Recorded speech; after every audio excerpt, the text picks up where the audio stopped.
Vanlalnunpuii ania ni hi kan house band ten an ron pui don ani e kut bengin hilo mang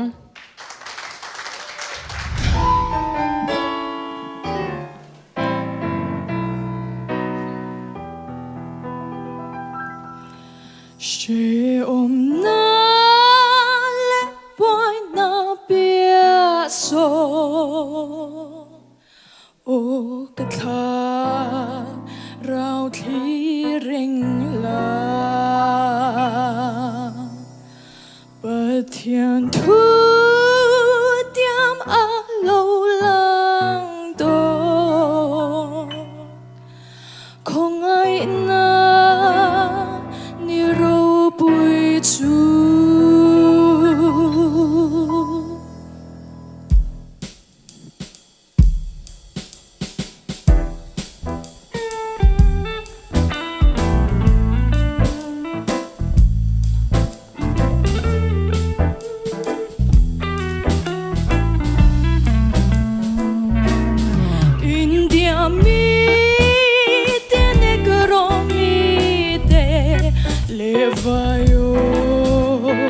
tin reng ten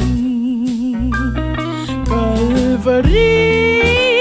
mga inaro bui tu na hian lo chang ve se gospel ne na chim top ma top thang khok se gospel ne na chim top mar top thang khok se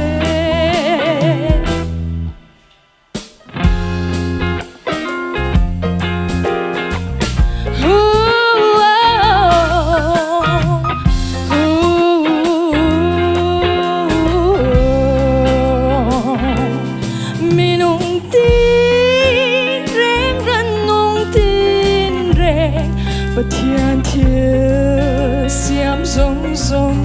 đến và phật ba lê tha rao thiêng liêm mà ngày qua thiên thì phật sẽ lấy lung rong rong chúng a re na liêng rô se lấy lung rong chúng a rim na lên rô se lấy ba rô bùi bê rô se cả lô mẹ Zanin show to a chuan keima chuanin kala limpui ber ka ngai thatna kala thamun na ber ani e I show munoma iron trang I voice nget I ong nget khop mai sexually nei tlem khopa 100% to 98 is I try 2% chu tlem ti soli nei angin ke ma chung ka chuta a thatlota version in ron thangnal top box musician te ti tak mewin ka fak tak zit box soundtrack amo ka ti en lo chuan ale Nunpuii live audition round na khan real drum voice te kan ti khamo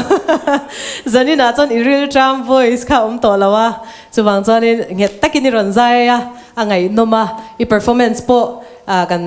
thupek te khai zom tha a tin a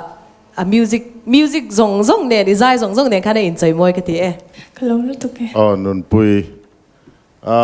thil ti re ti tak zatati mel hi munoma iron zai khai ti tak zata zai poi zai tha tling lo lai mun ni mun thum ve lek ka beng a chuan a oma abak zo comment lo ngai zai tha ka te kan musician te ka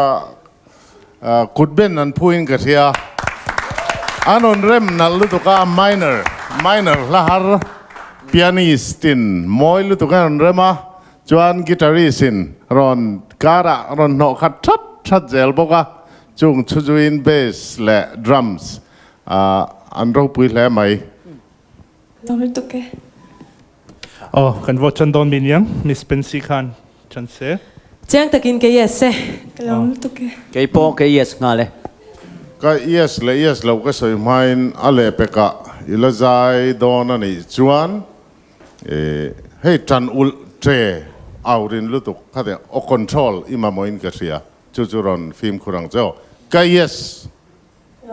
chi simu kan lam pui se